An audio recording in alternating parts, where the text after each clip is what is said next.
ఇదిరా మ్యాటర్కి స్వాగతం. ఒక పాత సామెత ఒకటి ఉంది. వ్రతం చెడ్డ ఫలితం దక్కింది అంటారు.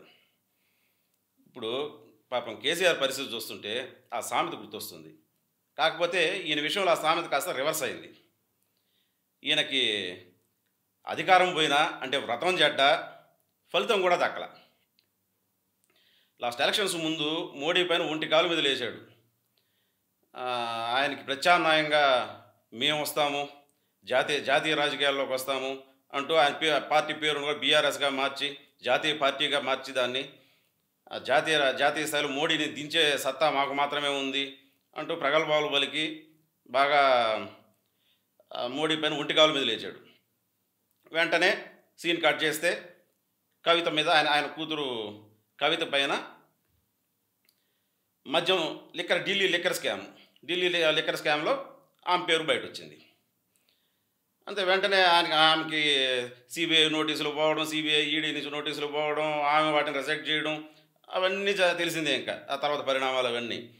దాంతో వెంటనే తగ్గిపోయాడు ఆయన. అంటే ఆమె అరెస్టు దాకా వ్యవహారం వెళ్ళిపోయింది. అప్పుడు ఇంకా కవితను అరెస్ట్ చేయడమే తరువాయి అన్న పరిస్థితి. ఈ పరిస్థితుల్లో వెంటనే రాజీకి వెళ్ళిపోయాడు.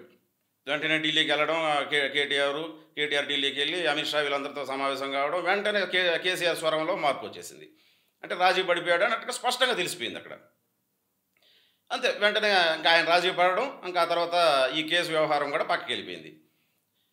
సరే ఏదో ఒకటి ఆయన కుమార్తె కోసంగా తన అధికారాన్ని కూడా త్యాగం చేశాడు అని అనుకున్నాం. అంటే ఈ అంశాన్ని బాగా కాంగ్రెస్ పార్టీ బాగా క్యాచ్ చేసింది. వాళ్ళిద్దరు అంటే బీజేపీ, బీఆర్ఎస్ రెండు పార్టీల అంచనాలు తారుమారయ్యి కాంగ్రెస్ పార్టీ అధికారంలోకి వచ్చేసింది. సరే ఆయనకి అధికారం పోయింది కేసీఆర్కి. సరే కుమార్తె కోసం అధికారం త్యాగం చేశాడు అనుకున్నా. ఇప్పుడు మళ్ళీ అదే కేసు మెడకు చుట్టుకునింది కవితకి. ఇంకా ఆయనకు అవసరం, కేసీఆర్కి అవసరం ఈ విషయంలో. అంటే ఇంకా ఇప్పుడు ఒకప్పుడు అంటే అధికారం ఉండింది, అధికారంలో ఉన్నంత వరకు ప్రతి ఒక్కరూ నీళ్ళలో ఉన్న ముసలు లాంటి వాళ్ళు, వాళ్ళకి విపరీతమైన బలం ఉంటుంది. అధికారం పోయిన తర్వాత అందరికీ చులకనే. ఇప్పుడు అధికారం లేదు ఈయనకి, కేసీఆర్కి. అధికారం లేనప్పుడు ఏముంది, ఇప్పుడు ఏదైనా జరగచ్చు, మళ్ళీ ఆ కేసు రావచ్చు, ఇవన్నీ బాగా తెలుసు ఆయనకి. అందుకనే బీజేపీ ఆశీస్సులు కావాలి. కేంద్రంలో నెక్స్ట్ కూడా బీజేపీ వస్తుందన్న అంచనాల నేపథ్యంలో వాళ్ళ ఆశీస్సులు కావాలి, వాళ్ళ అండదండలు కావాలి. దాంతో బీజేపీతో పొత్తు కోసంగా కొన్ని లీక్స్ వచ్చాయి. బీజేపీ, బీఆర్ఎస్ బహిరంగంగా పొత్తు కుదుర్చుకోబోతున్నాయి, వచ్చే ఎలక్షన్స్లో పొత్తుతో పోటీ చేయబోతున్నాయి అన్న లీక్స్ రావడం, అవి రావడంతో వెంటనే రకరకాల కామెంట్స్ ఇవన్నీ రావడంతో ఇక్కడ అవసరం బీఆర్ఎస్కి, కేసీఆర్కి అవసరం. ఇప్పుడు ప్రజెంట్ ఇప్పుడున్న సిచ్యువేషన్లో బీజేపీతో పొత్తు కేసీఆర్కి అవసరం, కానీ బీజేపీకి అవసరం లేకుండా పోయింది. ఇప్పుడు బీజేపీ కానీ బీఆర్ఎస్తో పొత్తు పెట్టుకునిందంటే అవి వ్యతిరేక ఫలితాలు ఇస్తుంది. అంటే వీళ్ళకి వచ్చే 1, 2 లేదా 3, 4 సీట్లు కూడా రావు అన్న సిగ్నల్స్ రావడంతో వాళ్ళు వెంటనే అలర్ట్ అయ్యారు. బీజేపీ వాళ్ళు మాకు బీఆర్ఎస్ ఎలాంటి అవగాహన లేదు, ఎలాంటి పొత్తు ఉండబోదు అని వాళ్ళు తేల్చి చెప్పేశారు. ఇంకా అవి తేల్చి చెప్పినా కానీ జనాలు నమ్మాలి కదా. ఇంకా జనాలు నమ్మాలంటే ఏం చేయాలి, మళ్ళీ ఆ కేసును తిరగదోడాలి. ఇంతకుముందన్నా ఆమెను సాక్షిగా చేర్చున్నారు ఆ కేసులో, ఇప్పుడు ఏకంగా నిందితురాలుగా చేర్చేశారు. ఢిల్లీ లిక్కర్ స్కామ్లో కవితని నిందితురాలుగా చేర్చి మళ్ళీ నోటీసులు వచ్చాయి ఆమెకి. మళ్ళీ ఆమె యథా ప్రకారంగానే దాన్ని తప్పించుకుందని కుంటి సాగు లేదో చెప్తోంది. అంటే ఎలక్షన్ బాధ్యతలు అప్పగించారు, వచ్చే ఎలక్షన్స్లో నేను పోటీ చేయబోతున్నా కాబట్టి ఇప్పుడు నేను ఎంక్వైరీకి రాలేను, ఇంకా అలాంటి మాటలు చెప్తోంది ఆమె.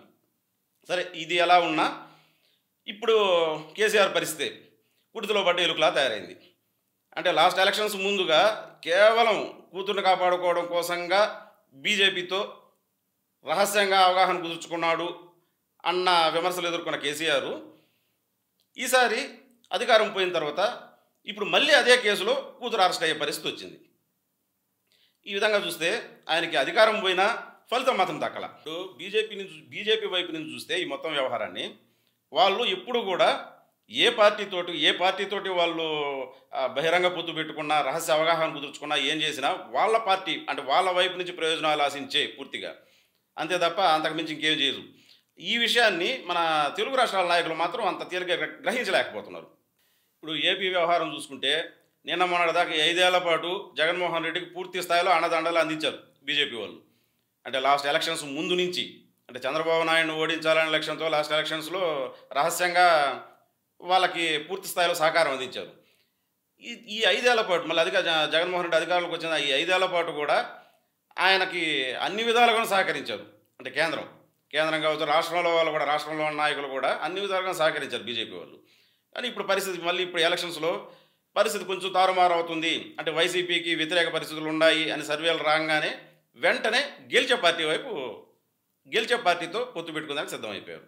అంటే టీడీపీ జనసేనతో కలవడానికి ఇప్పుడు ముందుకు వస్తున్నాం. అంటే చివరి నిమిషం దాకా వెయిట్ చేసి పరిస్థితులు ఎలా ఉన్నాయి బేరీజ్ చేసుకొని ఇప్పుడు జగన్మోహన్ రెడ్డిని పక్కన పెట్టేసి టీడీపీ జనసేనతో కలిసేదానికి సిద్ధమయ్యారు.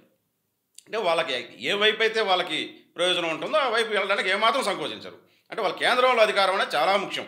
అంటే రాష్ట్రం కన్నా కూడా కేంద్రం చాలా ముఖ్యం వాళ్ళకి.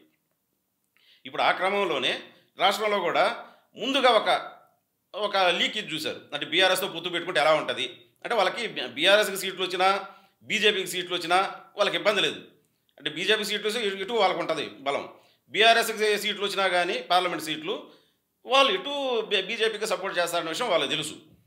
కాబట్టి ఎవరికి వచ్చినా వాళ్ళకి ఇబ్బంది లే. కానీ కాంగ్రెస్కి రాకూడదు, కాంగ్రెస్కి సీట్లు వచ్చాయంటే వాళ్ళకి మద్దతు దొరకదు. కాబట్టి బీఆర్ఎస్తో పొత్తు పెట్టుకొని ముందుకెళ్తే అలా, ఇక్కడ కాంగ్రెస్ పార్టీ అధికారంలో ఉంది, వాళ్ళని నిలువరించాలంటే పార్లమెంట్ ఎలక్షన్స్లో బీఆర్ఎస్తో పొత్తు పెట్టుకొని ముందుకెళ్తే ఎలా ఉంటుంది అన్న విషయంలో వాళ్ళే లీక్స్ ఇచ్చారు. మొదట్లో లీక్స్ ఇచ్చిన తర్వాత కొన్ని పరిస్థితులు అన్నీ బేరీ చేసుకున్న తర్వాత ఇప్పుడు ఆ వచ్చే సీట్లు కూడా రావు. అంటే బీఆర్ఎస్ మీద ఉన్న వ్యతిరేకత బీజేపీ మీద కూడా మలతది. అంటే లాస్ట్ ఎలక్షన్స్ ముందు కూడా తెలంగాణలో 2018 ఎలక్షన్స్ తర్వాత వచ్చిన పార్లమెంట్ ఎలక్షన్స్లో అసెంబ్లీకి ఒక్క సీటే గెలిచింది బీజేపీ, పార్లమెంట్కి వచ్చేసరికి 4 గెలిచింది. అంటే పార్లమెంట్ ఎలక్షన్స్కి వచ్చేసరికి మోడీ ప్రభావం ఉంటుంది అక్కడ, కాబట్టి 4 సీట్లు గెలిచింది. ఇప్పుడు బీఆర్ఎస్తో పొత్తు పెట్టుకుంటే మోడీ ప్రభావాన్ని కూడా డామినేట్ చేస్తుంది, బీఆర్ఎస్ మీద ఉన్న వ్యతిరేకత మోడీ ప్రభావాన్ని కూడా డామినేట్ చేస్తుంది అని గ్రహించి ఇప్పుడు బీఆర్ఎస్ను వదిలించుకోవాలి. బీఆర్ఎస్తో అసలు మాకు సంబంధాలే లేవు, బీఆర్ఎస్తో రహస్య ఒప్పందం కూడా లేదు, అంటే లాస్ట్ ఎలక్షన్స్లో జరిగిన నష్టాన్ని కవర్ చేసుకోవడం కోసం మాకు బీఆర్ఎస్ ఎలాంటి సంబంధం లేదు, రహస్య ఒప్పందం కూడా లేదు అనే విషయాన్ని జనాల్లోకి తీసుకెళ్ళాలి వాళ్ళు. ఇప్పుడు అర్జెంటుగా అది తీసుకెళ్ళాలి. అందుకనేసి ఇప్పటికిప్పుడు మళ్ళీ దాన్ని లిక్కర్ స్కామ్తో మళ్ళీ తిరిగి తోడారు. కవితకి మళ్ళీ సామాన్లు వచ్చాయి సిబిఐ నుంచి. ఇంకా చూడాలి మరి కేసీఆర్ ఎలా ఈ పరిస్థితిని ఎలా ఎదుర్కొంటాడో వచ్చే పార్లమెంట్ ఎలక్షన్స్లో తేలిపోద్ది. ఇది మ్యాటర్.